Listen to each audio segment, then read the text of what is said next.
Hello viewers, today I am going to make competency focused practice question concluding part, means last questions of that paper given by Council for Physics ICSE class 10 for the year 2024-25. In next question, diagram shows 4 solid plastic balls with wires fitted on a wooden base. A person shakes a wooden base to and fro, forward and backward periodically.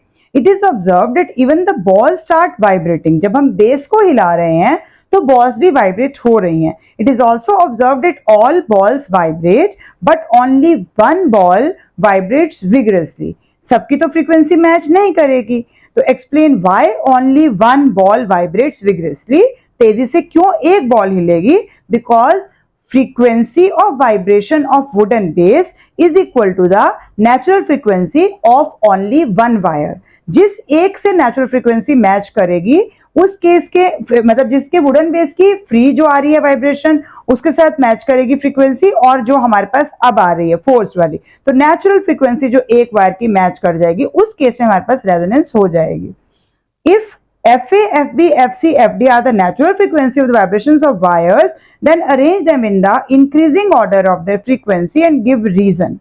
Now, frequency of vibration किसके inversely proportional होता है? जितनी length लिया हमने, vibrating length, length यानी जितनी इसकी, ये जो आपने बोला ना कि वायर की लेंथ आती है, तो वाइब्रेटिंग लेंथ ऑफ वायर के इनवर्सली प्रोपोर्शनल होगी. यानी अगर हमने उनकी फ्रीक्वेंसी को अरेंज करना है तो जिसकी सबसे कम फ्रीक्वेंसी आएगी, लेस फ्रीक्वेंसी से शुरू करना है. लेस फ्रीक्वेंसी किसकी होगी?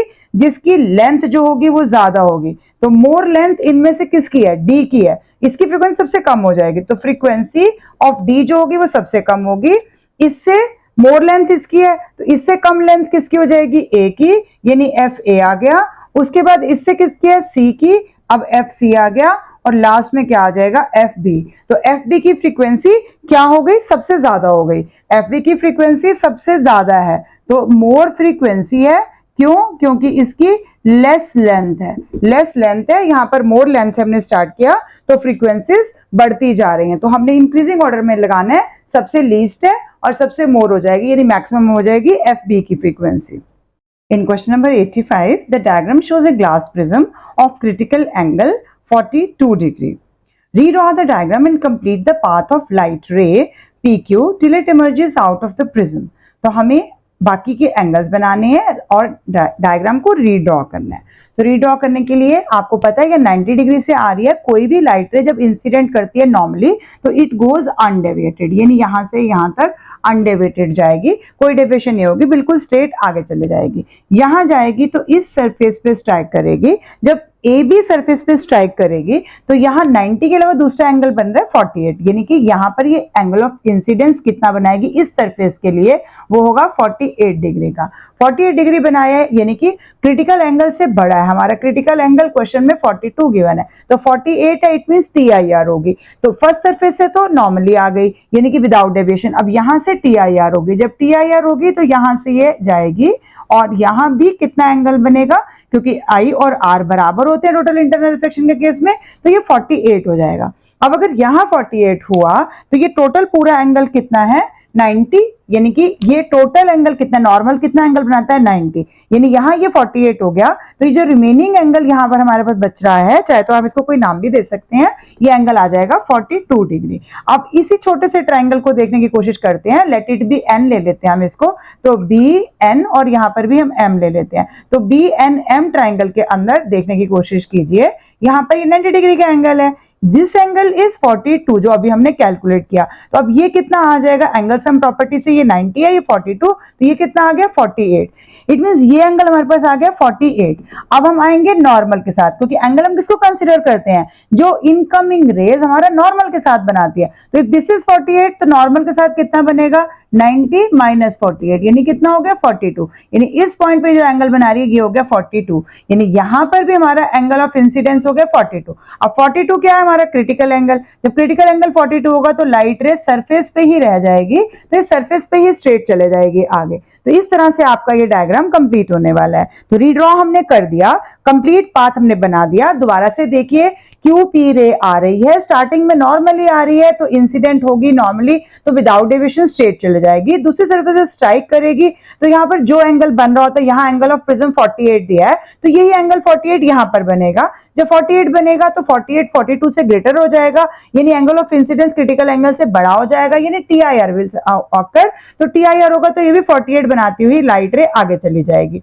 जब जाएगी तो यहाँ 48 से बाकी के एंगल को हम ऑल्टरनेट प्रॉपर्टी से भी कर सकते हैं, पर ये मेथड ज्यादा इजी है कि अगर आप देखेंगे नॉर्मल है तो ये 48 है तो ये 42 हो जाएगा। जब यहाँ 42 हो गया, ये 90 एंगल सम प्रॉपर्टी से ये अंदर का एंगल 48 आ गया, फिर ये नॉर्मल है तो ये 48 है तो ये कितना हो जाएगा, 42 हो जाएगा। आप चाहें तो ऑल्टरनेट इंटीरियर एंगल प्रॉपर्टी से भी कर सकते हैं, तब भी 42 है तो भी 42 ही आएगा, लेकिन उसमें थोड़ा समझने में दिक्कत हो जाएगी। यहाँ मैंने आपको इजी मेथड से बताया, ये 42 हो गया। अब 42 हो गया तो सेम क्रिटिकल एंगल जितना ही आ गया, इसीलिए लाइट रे सरफेस पे ही आ जाएगी। तो यहाँ पर ये हमारा डायग्राम कंप्लीट हो गया। नेक्स्ट पार्ट में calculate the net angle of deviation of the रे PQ when it emerges from the prism, बाहर निकलेगी। तो हमें पता है फॉर्मूला क्या होता है, I1 plus I2 is equal to A plus delta. I1 कितने, जितने एंगल से आ रही है यानी कि 90, I2 कितने, जितने से बाहर निकल रही है, यहाँ नॉर्मल के साथ कितना एंगल बन रहा है, 90, तो ये भी 90। एंगल ऑफ प्रिज्म कितना है, 48, यहां से आपके पास एंगल ऑफ डेविएशन डेल्टा निकल जाएगा। Delta is equal to 180 minus 48, आप माइनस करेंगे तो आपके पास आएगा 132, तो एंगल ऑफ डेविएशन हो जाएगा 132 degree. In next question, the circuit depicted in the figure is employed to study Ohm's law rather than employing a conventional resistor. Ohm's law के लिए हम क्या लगाते हैं, resistor लगाते हैं नॉर्मल। यहाँ पर हम glass tube of length L लगा रहे हैं and cross sectional area A हमने यूज किया है, which is half filled with mercury of resistivity D दिया है। नॉर्मली हम रो यूज करते हैं, यहाँ पर हमें D दिया है। Is connected to the circuit via 2 electrodes E1 and E2.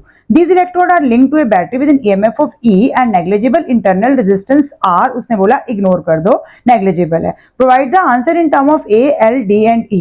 तो resistance of the mercury in the tube कितना हो जाएगा? We all know the formula for resistance is R is equal to rho L upon A. लेकिन हमारे case में resistivity को हमने D से दिखाना है, लेंथ तो L ही रह रही है, लेकिन उसने बोला हाफ फिल्ड विद मर्करी, तो हाफ फील्ड मतलब एरिया हाफ हो गया, तो A अपॉन 2 हो गया, यानी कि ये 2 कहां चला जाएगा, ऊपर, यानी कितना आपके पास आ गया 2DL अपॉन A, ये हमारे पास आ जाएगी रेजिस्टेंस जो फर्स्ट केस में है। तो 2DL upon A। B part में एमीटर की रीडिंग, एमीटर क्या शो करता है, करंट शो करता है, तो इट मींस करंट का फॉर्मूला क्या हो जाएगा, I is equal to V upon R, जितना हमने लिया है। अब V यहाँ पर कितना है, EMF है, क्योंकि उसने बोला कि वोल्टेज ड्रॉप है ही नहीं है, तो वोल्टमीटर क्या दिखाएगा, टर्मिनल वोल्टेज। इस समय के लिए टर्मिनल वोल्टेज और EMF बराबर हो जाएंगे, और हमारे क्वेश्चन में EMF को हमने E से दिखाना है, तो E अपॉन रेजिस्टेंस हमने कितना निकाला, 2DL अपॉन A। तो ये A कहां चला जाएगा, जो डिनोमिनेटर में वो ऊपर चला जाएगा, और 2DL ये आपके पास करंट की रीडिंग आ जाएगी, EA अपॉन 2DL।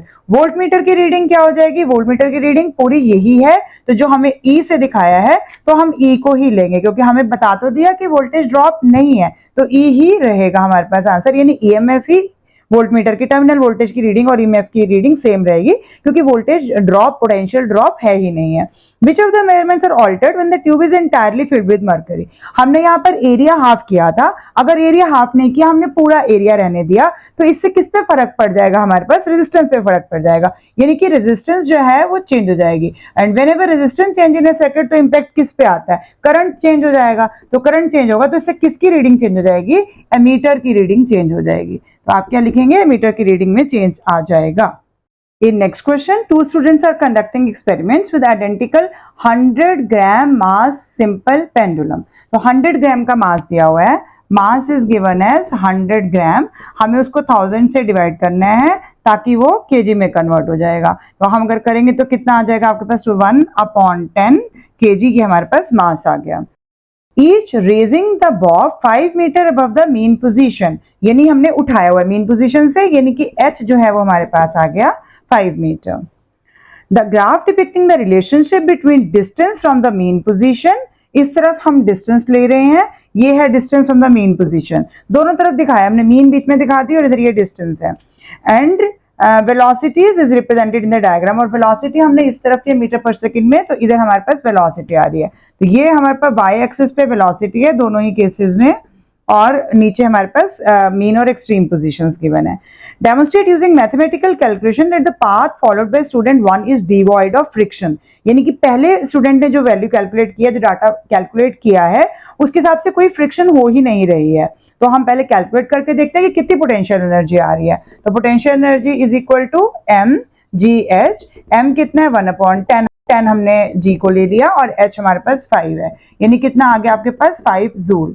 अब इसी फर्स्ट स्टूडेंट का अगर हम काइनेटिक एनर्जी कैलकुलेट करेंगे, it is half m v square. तो हाफ एम वी स्क्वायर के लिए हाफ, मास हमने हमें लिखा 1/10 और वी स्क्वायर हमें यहाँ पर वेलोसिटी कितनी दी हुई है, यहाँ पर इसे कॉरेस्पॉन्डिंग 10 लिखा है, तो 10 को 2 बार ले लेंगे, यानी कि 100 हो गया। तो ये कैंसिल हो गया, तो 2 को इससे काटोगे तो फिर से आ गया 5 जूल, यानी हमारी पोटेंशियल एनर्जी और काइनेटिक एनर्जी इक्वल आ रही है। तो इसका मतलब कोई फ्रिक्शनल एनर्जी वेस्ट हो ही नहीं रही है, all the energy is converted into usable form. हालांकि ये आइडियल केस है, तो हमारा फर्स्ट स्टूडेंट का नहीं आ रहा, हमने दिखा दिया।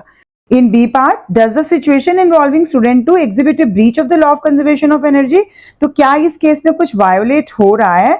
तो उसके लिए हमें पहले कैलकुलेशन करनी पड़ेगी कि क्या वायोलेट हो रहा है, क्या लॉ वायोलेट हो रहा है। तो हम यहाँ पर काइनेटिक एनर्जी कैलकुलेट करेंगे सेकेंड स्टूडेंट के ग्राफ में। तो कितना आ जाएगा, हाफ एम कितना लिया हमने 1/10 अभी हमने यहाँ पर कैलकुलेट किया था, एंड वी स्क्वायर, यहाँ वेलोसिटी कितनी है 8 है, तो 8 इंटू 8 हो जाएगा, तो 2 4 जा 8 हो गया, 8 4 जा 32/10, यानी कि 3.2 जूल आ रहा है। अब टोटल पोटेंशियल कितनी उसने प्रोवाइड की थी, 5 जूल दी थी, लेकिन वो कन्वर्ट किस में हो रही है 3.2, यानी कि 5 में से 3.2 कम हो रहा है। तो फिर से यहाँ पर क्या हो रहा है, 1.8 जूल जो है वो वर्क डन जो हो रहा है वो यूज नहीं हो रहा है, यानी कि फ्रिक्शन को ओवरकम करने में हमारा यूज हो गया है।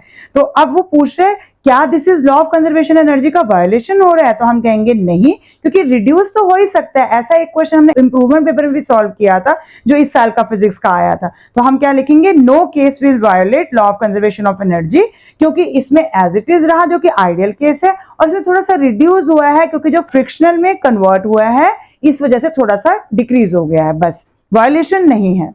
In question number 88 from chapter sound, examine the graph depicting the transmitted T and reflected R waves. हमें दिखाया गया T और R waves दिखाई हैं, तो ये ट्रांसमिटेड है और ये इस केस में R1 आ गया हमारे पास।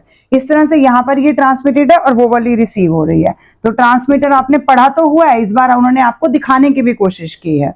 तो ट्रांसमीटर से जा रही है यानी कि T और रिफ्लेक्टेड होके आ रही है R waves from submarines A and B which are equipped with a device emitted ultrasonic sounds। कौन सा डिवाइस है जो अल्ट्रासोनिक साउंड्स एमिट कर रहा है।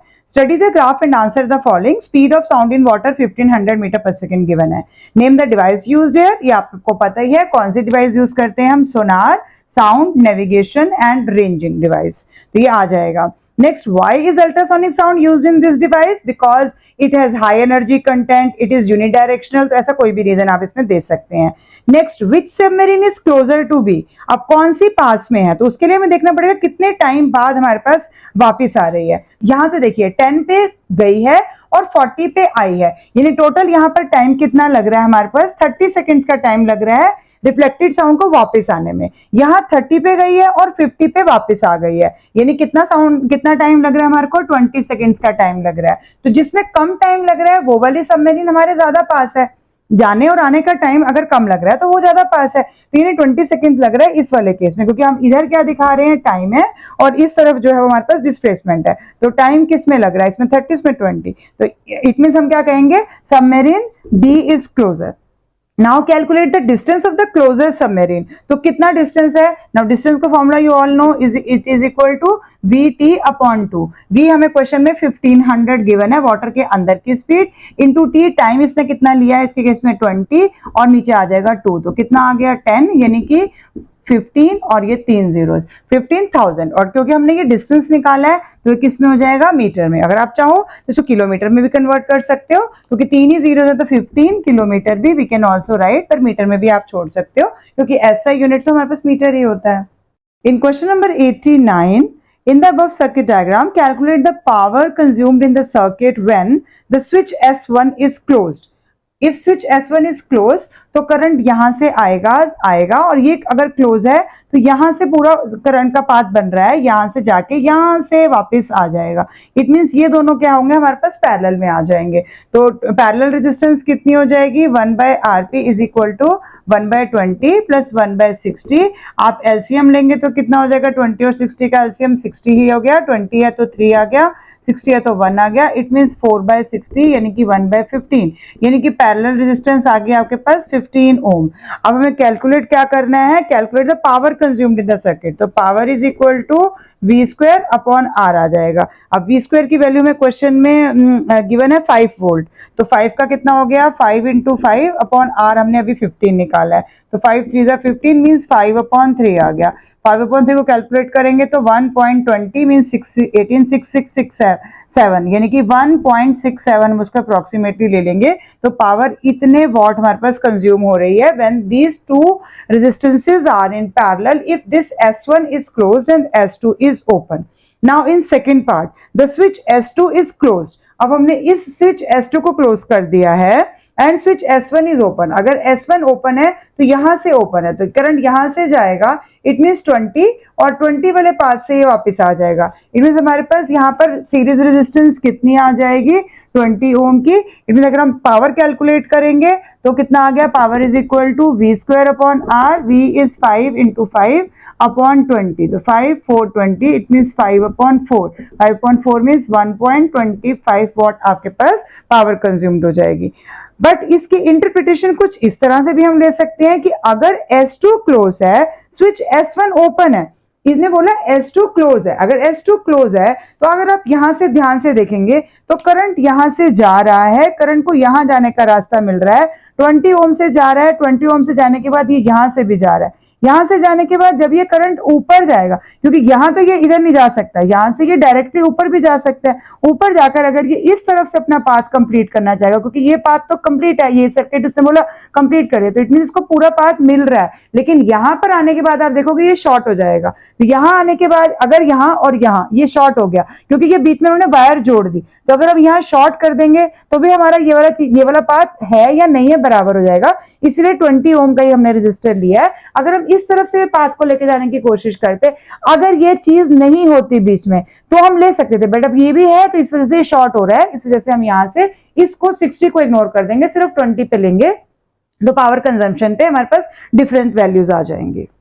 In question number 90, diagram shows a pulley used to lift an iron beam of length 3 meter and it is lifting with the help of this pulley and weight of this is 100 kgf lying on the ground.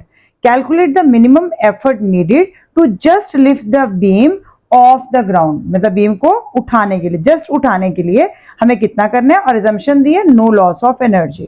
तो सबसे पहले हम ये देख रहे हैं beam की total length कितनी है, इट इज 3 मीटर।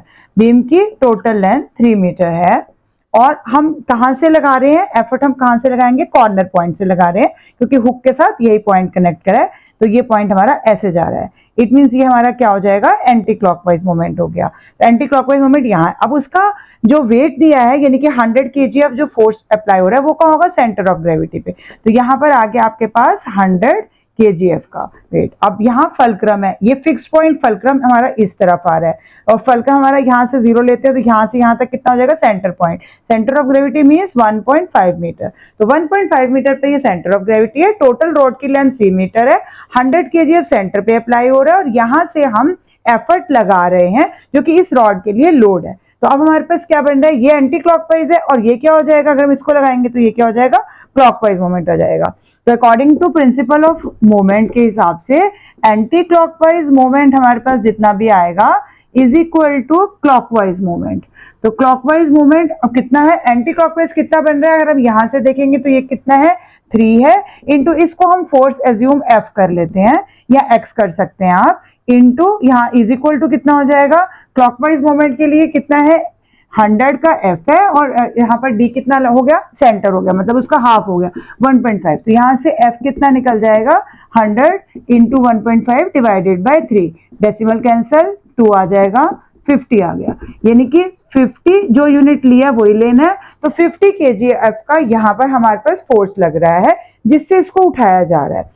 अब इस पुली सिस्टम का MA कितना है, क्योंकि 4 नंबर ऑफ पुलिस हैं, तो VR कितना होगा, 4 होगा, MA भी 4 होगा। हम आइडियल सिचुएशन ले रहे हैं क्योंकि उसने बोल दिया assuming no loss of energy, तो इट मींस MA का फॉर्मूला हमें पता है कितना होता है, load upon effort. As MA is equal to load upon effort, यहाँ पर 4 नंबर ऑफ पुलिस यूज हुई है, तो जब हम पुलिस सिस्टम पे जाएंगे तो MA आइडियल केस में भी दिया हुआ है हमें, तो 4 आ जाएगा। 4 इज इक्वल टू लोड हमारा अब कितना हो गया इस बार का, 50 kgf का आ गया, और एफर्ट हमारे को कितनी नीडेड है, तो यहां से एफर्ट आ जाएगा, एफर्ट इज इक्वल टू 50 और डिवाइडेड बाय 4, यानी कितना आ गया 12.5 kgf का आपको एफर्ट लगाना पड़ेगा, यानी कि 100 kgf की जो बार है वो 12.5 kgf का एफर्ट लगाकर आप उसको लिफ्ट कर सकते हो। तो यहां पर हमारे पास 12.5 का आंसर आ गया।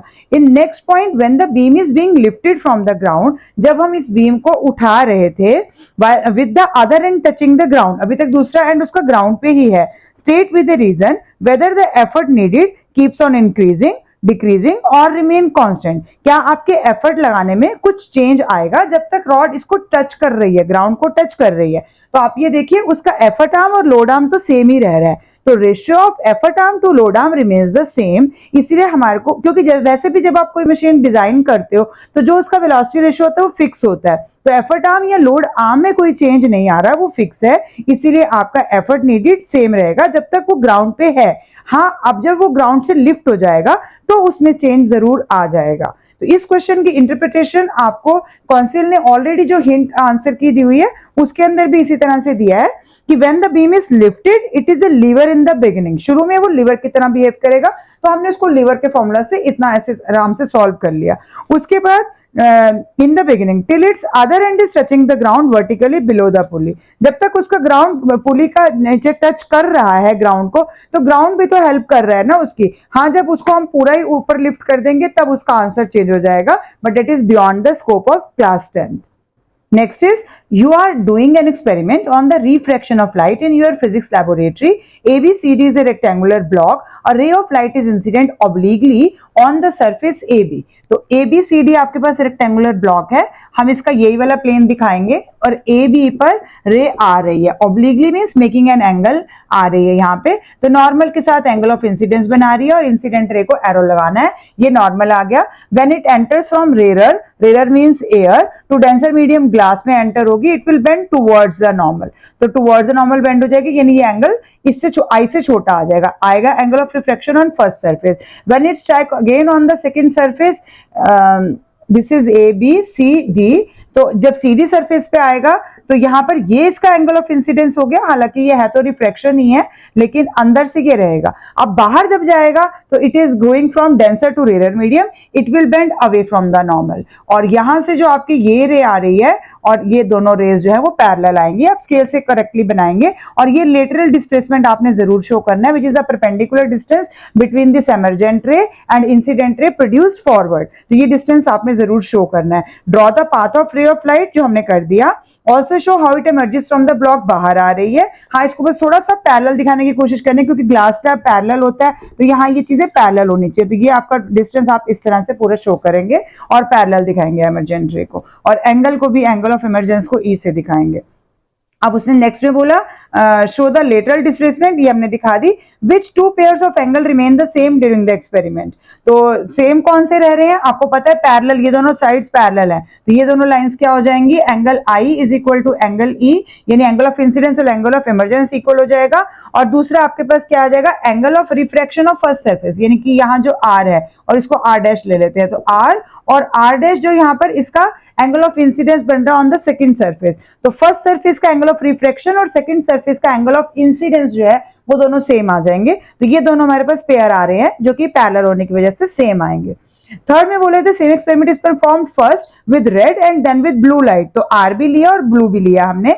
विच colour will suffer greater lateral displacement, तो लेटरल डिस्प्लेसमेंट किस पे डिपेंड करती है, it is inversely proportional to wavelength, तो जिसकी वेवलेंथ ज्यादा होगी उसकी लेटरल डिस्प्लेसमेंट, हमें बोला ग्रेटर, तो ग्रेटर किसकी होगी, जिसकी कम होगा, लेमडा कम किसका होता है, रेड का या ब्लू का, तो कम किसका होता है, ब्लू का, 4000 होता है ब्लू का, तो ब्लू का कम हो जाएगा, तो हम क्या लिखेंगे, so more for blue colour.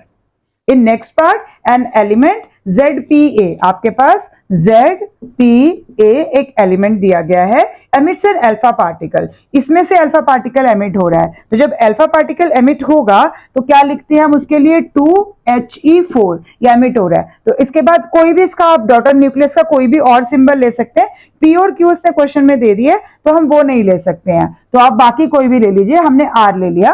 तो जेड से जब आपके पास यहाँ कम हो जाएगा तो atomic number decreases by 2 and mass number decreases by 4, ये डॉटर न्यूक्लियस हो जाएगा। उसके बाद कंसेक्टिवली 2 बीटा पार्टिकल्स एमिट होने हैं। अब आर आ गया, आर का एटॉमिक नंबर Z-2 A-4 है, उसमें से बीटा पार्टिकल यानी कि -1 E0 एमिट हो गया, यानी मास नंबर हमारा 1 इंक्रीज हो जाएगा। हमने यहाँ पर डॉटर न्यूक्लियस S ले लिया, तो Z-2 करेंगे लेकिन +1 करेंगे, तो आंसर कितना आ जाएगा, Z-1 ही आ जाएगा। Z-1 आ गया और मास नंबर में कोई चेंज नहीं आता इसके बीटा पार्टिकल के एमिट होने से। अब जब हम S लेंगे, Z-1 आ गया, A-4 आ गया।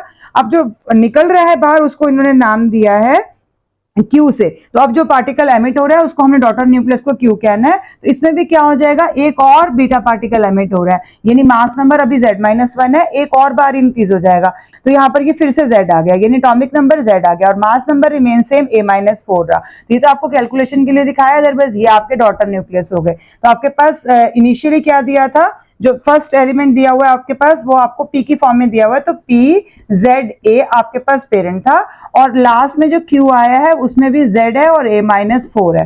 तो आपसे पूछा गया है, ये सारी ट्रांसफॉर्मेशंस दिखा दी, what are P and Q called, तो P और Q का क्या नाम देंगे। इनके एटॉमिक नंबर आपको दिखाई दे रहे हैं सेम है और मास नंबर जो है वो डिफरेंट आ रहे हैं। तो एटॉमिक नंबर सेम और मास नंबर डिफरेंट होते हैं तो ऐसे को हम क्या बोलते हैं, आइसोटोप्स। तो special name given to them is isotopes, हम दे देंगे इनके लिए। In next question, in the graph, a given quantity of ice is converted to water. What does the portion AB represent? जो ये पोर्शन AB है जिसमें हमारे पास हॉरिजॉन्टल लाइन आ रही है, ये क्या रिप्रेजेंट कर रहा है, this is melting of ice. यहाँ आप देख रहे हैं 0 डिग्री, तो यहाँ पर 0 डिग्री सेल्सियस पर जो आइस है it is melting to 0 degree Celsius water आ जाएगा। बट क्योंकि मेल्टिंग फेज दिखा रहा है तो हॉरिजॉन्टल लाइन आती है, क्योंकि लेटेंट हीट होती है, आपको पता है इसमें चाहे टेम्परेचर सेम रह रहा है, चाहे हम हीट सप्लाई कर रहे हैं टेम्परेचर सेम रह रहा है, तो this is melting of ice. Why is the portion A B parallel to time axis. अब यहाँ पर वही उसने पूछ लिया कि ये ए बी टाइम एक्सिस के पैरेलल क्यों है, क्योंकि टेम्परेचर चेंज ही नहीं हो रहा, because temperature is not changing although we are applying heat, but heat is utilised in providing kinetic energy. Providing kinetic energy अगर देता तो वो उनका टेम्परेचर चेंज होने के साथ उनका फेज भी चेंज हो जाता, लेकिन यहाँ पर अभी काइनेटिक एनर्जी तक पहुंचेगा ही नहीं। इंटरमोलिकुलर जो पर्टिकुलर स्पेस होती है उसी को इंक्रीज करने में वो एनर्जी हमारी यूटिलाइज हो जाएगी, उतनी देर के लिए टेम्परेचर सेम रहेगा, जिसको हम लेटेंट हीट के नाम से यानी हिडन हीट के नाम से जानते हैं। तो यहाँ पर कोई चेंज नहीं आएगा, हमने बस इतना लिखना है, temperature remain constant despite continuous supply of heat. उसका रीजन उसने नहीं मांगा, हालांकि आपको पता होना चाहिए कि टेम्परेचर सेम क्यों रहा, क्योंकि वो टेम्परेचर जो हीट सप्लाई हमने करी वो पोटेंशियल एनर्जी इंक्रीज करने में यूज हो गया। Next is why is the slope OA steeper than slope BC। OA वाला ये वाला जो स्लोप है ये कम है और वो वाला ज्यादा आ रहा है आपके पास, तो OA स्टीपर है, मतलब ज्यादा सीधा है। तो क्यों हो रहा है, क्योंकि स्पेसिफिक हीट कैपेसिटी जो आइस की है is less than specific heat capacity जो वाटर की होती है। That is why ice needs less quantity of heat than water for the same rise in temperature. इतना सा रीजन देंगे तभी आपको पता चल जाएगा कि OA की देख ही रहे हो आप, ये स्टीपर है, मतलब उतने ही उसमें ज्यादा स्लोप ले रही है। Y axis divide by X axis का अगर आप रेशियो निकालोगे तो ज्यादा आएगा। इन नेक्स्ट क्वेश्चन 94 आपके पास नॉर्मल क्रिटिकल एंगल और इसका ही क्वेश्चन है, जिसमें हम अलग अलग रेज के लिए ड्रॉ करते हैं कि जो रेज आ रही हैं उनका एंगल हम चेंज करते जा रहे हैं। जो लाइट की वीडियोस मैंने बनाई हैं उसमें हम आपके पास ऐसे क्वेश्चंस बहुत सारे हैं, बस यहाँ हमने चेंज क्या किया है कि यहाँ से लाइट रे डेंसर मीडियम से ऊपर की तरफ जा रही है, तो ये O पॉइंट है, यहाँ से आ रही है। जो रे 90 डिग्री एंगल बनाएगी वो आपको पता ही है कहाँ जानी है, वो सीधी चली जाएगी विदाउट एनी डेविएशन। तो ये पहला रे हो गया। उसने दिया ये रेयर मीडियम इज एयर है, ऊपर वाला with denser medium is water है, नीचे यहाँ पर ये वाला जो हमारा ये वाटर वाला मीडियम दे दिया इसने। Redraw the diagram by showing the path of rays. अब दूसरी रे आ रही है, हमने ओ ए ऑलरेडी ड्रॉ कर दी जो अनडिवाइडेड चले जाएगी। अब यहाँ से हम ओ बी लेंगे, ओ बी जब हमने रे लिया तो फिर से वो नॉर्मल को स्ट्राइक करेगी, बट ये हमारा डेंसर मीडियम है और ये रेयर मीडियम है। डेंसर से रेयर मीडियम में लाइट हमेशा अवे फ्रॉम द नॉर्मल जाती है, तो अवे फ्रॉम द नॉर्मल जाएगी मींस हम एंगल दिखाएंगे कि आई है और आर है, लेकिन यहाँ पर आर जो है वो ग्रेटर देन आई आएगा, तो ये बाहर निकल जाएगी। अब नेक्स्ट केस में आपके पास क्या आ रहा है, ओ सी और ओ, मतलब हमने ये भी दिखाना है, ओ सी का भी दिखाना है। तो ओ सी का जब आप दिखाएंगे तो कितना आ जाएगा आपके पास, ओ सी वाली जो एंगल है वो एंगल आपको दिया हुआ है 48 डिग्री का, तो और साथ में दिया क्रिटिकल एंगल डेंसर मीडियम का 48 ही है, ठीक है। तो क्रिटिकल एंगल अगर 48 है तो यहाँ पर आप नॉर्मल के साथ 48 डिग्री का एंगल बनाएंगे, तो आपको पता है कि यहाँ पर एंगल ऑफ रिफ्रैक्शन जो है वो 90 डिग्री हो जाता है, तो यहाँ पर एंगल ऑफ रिफ्रैक्शन 90 डिग्री हो गया और क्रिटिकल एंगल का मतलब है लाइट रे सीधी यहीं से आ जाएगी। और दूसरे केस के लास्ट केस के लिए ये हमने सी के लिए बनाया, ये बी के लिए है, अब हम डी के लिए बना रहे हैं। डी के लिए क्या हो जाएगा, जब इससे और एंगल को इंक्रीज कर देंगे तो 48 से भी ज्यादा हो जाएगा। जब 48 से ज्यादा हो जाएगा तो क्रिटिकल मतलब हमारा angle of incidence critical angle से ज्यादा हो गया। जब इंक्रीज हो जाएगा तो टी आई आर होगी, तो टी आई आर के केस में यहाँ पर 60 डिग्री है तो यहाँ पर भी 60 डिग्री दिखाना जरूर है, क्योंकि इस केस में आई और आर इक्वल शो करने जरूरी होते हैं। टी आई आर के लिए आपके नॉर्मल जो हमने लॉज पढ़े हुए हैं रिफ्लेक्शन वाले वो इसके अंदर फॉलो होता है, तो 60 और 60 हमने शो करना है। यहाँ पर 42 का एंगल दिखाया हुआ था, यहाँ वाला जो एंगल है ये 42 है, तो ये मोर देन 42 आ जाएगा। 48 पे ये 90 बन जाएगा, यानी कि यहाँ पर अगर आप देखोगे तो एंगल ऑफ रिफ्रैक्शन 90 होगा। यहाँ जितना आई होगा उतना ही आपके पास आर हो जाएगा। इन लास्ट क्वेश्चन आपको हाइड्रोलिक पावर स्टेशन दिया है, water is first stored in a dam at higher altitude, what is the purpose of being stored at higher altitude. क्यों हम पानी को ऊपर स्टोर करते हैं, ऑब्वियसली हाइट की वजह से उसके बाद पोटेंशियल एनर्जी आ जाएगी, तो स्टोर पोटेंशियल एनर्जी वो इसके बाद आंसर आ जाएगा। When the water is allowed to fall on a turbine, जब वही पानी हमने हाइट से नीचे फेंका तो टरबाइन के ऊपर गिरा, what change of energy take place for the water, तो उससे क्या हो जाएगा, टरबाइन रोटेट होना शुरू हो जाएगी, यानी potential energy is being converted to kinetic energy. लेकिन सारी की सारी एनर्जी यूटिलाइज नहीं होती है, some part of it is also converting into heat energy due to friction, तो यहाँ पर heat energy plus kinetic energy दोनों आंसर आएंगे। Why is this turbine connected to the armature of generator, generator के साथ कंबाइन ही हमने क्यों किया, ताकि हम इलेक्ट्रिसिटी जनरेट कर पाए, तो टू प्रोड्यूस इलेक्ट्रिकल एनर्जी हमने उसको आर्मेचर को जनरेटर के साथ कनेक्ट कर दिया है। Which basic law of physics is followed by the whole mechanism, law of conservation of energy, कि पोटेंशियल से काइनेटिक में कन्वर्ट हो रही है, हीट में कन्वर्ट हो रही है, लेकिन आपको पता है टोटल एनर्जी पूरे सिस्टम की हमेशा कंजर्व रहती है, this is law of conservation of energy. With this, I conclude my today's video. Hope the solutions given by me help you in solving these competency-focused practice questions.